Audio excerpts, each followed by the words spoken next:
전산회계 시험이 얼마 남지 않으신 당신 1점, 2점 차이로 떨어질까봐 걱정하고 계실 것 같습니다. 그런 여러분들을 위해 준비했습니다. 시험 하루 전에 반드시 보고 가야 하는 시험 필수 특집계 영상, 실무 파트별로 필수 항목과 이론에 도움이 되는 내용을 정리했습니다. 시작하기 전에 만약 이 영상을 시험 1시간 전에 보고 있다면 제발 신분증부터 확인해주세요. 제발 한두 번이 아니야. 지금 시작하겠습니다.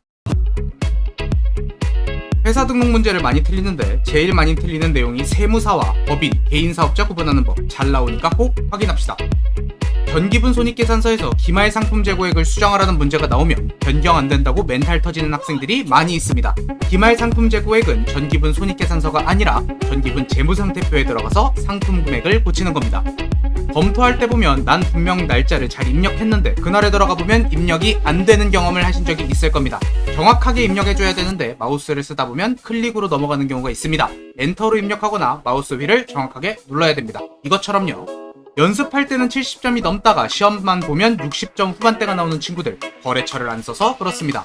거래처를 써야 하는 계정 과목 나열해드립니다. 그 와중에 기억이 잘 안 난다? 일단 쓰세요. 거래처를 쓴다고 감점되지는 않습니다. 분계 문제 중에 문제 끝에 계정 과목을 지정해주는 경우가 있습니다. 비용 처리, 자산 처리, 계정 과목 지정 등 항상 문제 끝에 주어지니 문제를 끝까지 읽고 확인해주세요. 당좌예금과 현금은 구분해야죠. 우리 회사는 당사라고 부르고 당좌예금으로 회계 처리, 다른 회사는 동사라고 부르고 현금으로 회계 처리, 아이당당, 유동현, 요거는 기본이죠. 외상 매출금과 받으러 오면 상품 매출할 때, 그 외의 물건을 팔았을 때는 미수금으로, 상거래 이외의 물건을 매각할 때 외상으로 하면 미지급금 쓰는 사람이 있는데 정신 차리세요. 물건을 팔았는데 왜 돈을 지급해? 내가 받아야지. 미수금으로 쓰는 겁니다. 세금 구분 못해서 자꾸 틀리시는 분들 한 방에 화면 정리했습니다. 기억 안 나면 얼른 화면 정지하고 쓰고 외우세요. 일반적으로 계정 과목이 많이 나오면 800번대를 쓰지만 단기매매증권의 수수료 비용만 900번대로 쓰는 거 잊지 마세요. 상품을 기부하거나 우리 회사 직원에게 복지를 위해 선물하거나 등 상거래 이외의 목적으로 사용했으면 상품 뒤에 적용 8번을 꼭 붙여야 됩니다. 오류 수정할 때 분계 실수를 조심해야 됩니다. 분계를 깨지 않고 밑에다 추가 입력하면 새로운 분계가 시작되면서 오답 처리됩니다. 그래서 나갈 때 대차 차익이 발생한 분계가 2개가 나오게 됩니다. 그러니까 꼭 확인해 주시고 입력하셔야 됩니다. 자동결산은 딱히 뭐 해줄 말 없습니다. 근데 제발 전표 추가 좀 눌러줘. 검토할 때 아니면 적어도 기분이 쎄하면 12월 31일에 들어가서 뭔가 휑해 보이면 결산자료 입력 후다닥 들어가서 전표 추가 버튼 꾹 눌러주세요. 수동결산이라고 해야 선급비용, 선수수익, 미수수익, 미지급비용, 소모품 정도일 텐데 이거 안 돼가지고 포기하시는 분들 많을 것 같습니다. 만약 본인이 일반 분계에서 은하수가 내린다 그럼 일단 제끼세요. 하지만 그것 빼고 잘 되고 있다 라고 하면은 상단 링크 클릭해보세요. 20분이면 마스터할 수 있습니다. 가장 기본으로 계정 과목에 구분을 할 수 있어야 됩니다. 당좌자산에 재고자산, 유형자산, 무형자산 각각 파트에 속하는 재정 과목을 외우셔야 됩니다. 물론 다 외우셨겠지만 못 외우신 분들 분명 있습니다. 지금 당장 외우는 게 불가능하다면 꼼수를 활동합시다. 우리는 컴퓨터를 활용하는 시험이니 컴퓨터의 계정 과목 및 적요 등록 탭에 들어가면 유형별로 계정 과목 분류해줍니다. 눈으로 하나하나 찾는 방법 말고 컨트롤 F를 활용하시면 더 쉽게 찾을 수도 있습니다. 그 와중에 지금 따로 외워야 되는 건 현금 및 현금성 자산입니다. 계정 과목 및 적요 등록 탭에 들어가도 현금 및 현금성 자산은 분류가 되어 있지 않으니 따로 외워야 됩니다. 짧게 화면 띄워드리니 필요하시면 일시정지 후 어디다 빨리 적어놓으세요. 2급은 쓰잘데기 없게 주장부와 보조장부를 구분해서 외우게 시킵니다. 이게 왜 필요한지는 모르겠는데 시험에 내니 외워주세요. 상품의 T자에 대해서는 알죠? 기초재고액, 단기매입액, 매출원가, 기말 요정도 구분은 하셔야 됩니다. 순매입액이랑 순매출액도요. 거기에 매출액, 매출원가 요거는 못 외우셔서 시험에 적용 못 하시는 분들도 많죠. 다시 한번 말하겠습니다. 우리는 무슨 시험? 컴퓨터를 활용하는 시험입니다.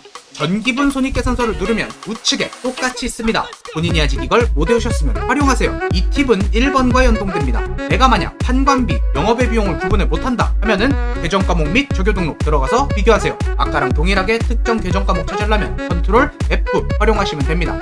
회계의 흐름은 알고 있어야 됩니다. 회계 2급의 단골 문제거든요. 밑에 적어드리겠습니다. 필요하시면 정지하시고 적어주세요.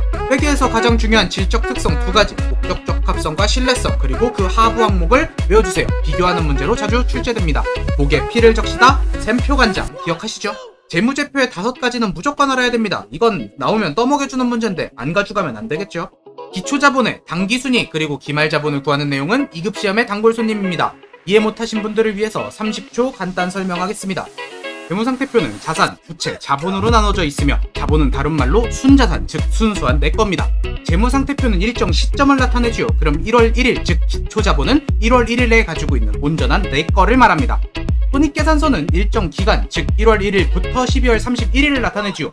수익에서 비용을 빼면 당기순이익이 나옵니다. 당기순이익, 즉 1월 1일부터 12월 31일까지 순수하게 내 거인 이득이 나왔단 소리죠. 그럼 1월 1일에 가지고 있던 순수한 내 거, 기초 자본에 1년 동안 순수하게 벌어들인 당기순이익을 더하면 12월 31일에 가지고 있는 순수한 내 돈인 기말 자본이 나타나게 되겠죠. 그래서 기초 자본 플러스 당기순이익은 기말 자본이 되는 겁니다. 수량 결정 방식과 가격 결정 방식에 대해서 외워야 됩니다. 공식까지 외우란 소리 안 합니다. 바라지도 않아요. 수량 결정 방식에는 계속기록법, 실지재고조서법, 혼합법이 있고 가격 결정 방식에는 선입선출법, 후입선출법, 이동평균법, 총평균법, 거기에 마지막으로 개별법까지 포함되어 있다는 것. 여기서 가장 중요한 건 개별법입니다. 선입선출법, 후입선출법, 평균법은 붙어있는 걸 하도 많이 봐서 세트인 걸 어느 정도 인지하고 있는데 개별법은 잘 나오지 않아서 얘가 뭐지 하는 경우가 많습니다.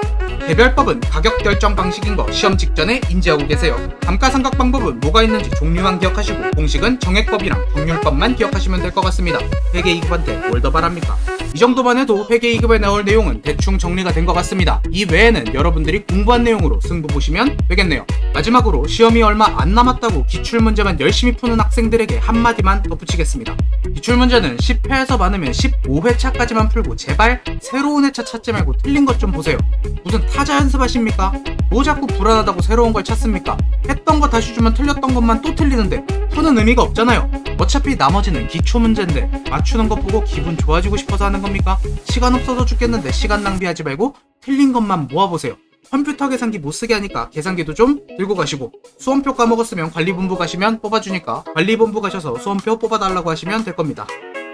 이 정도면 되겠죠. 시험 잘들 해보시고 좋은 결과 받으셔서 회계 1급, 세무 2급, ERT 1급, 2급 유튜브에 다 업로드 해놨으니까 공부하러 놀러오세요. 좋은 결과 있으시길 바라겠습니다.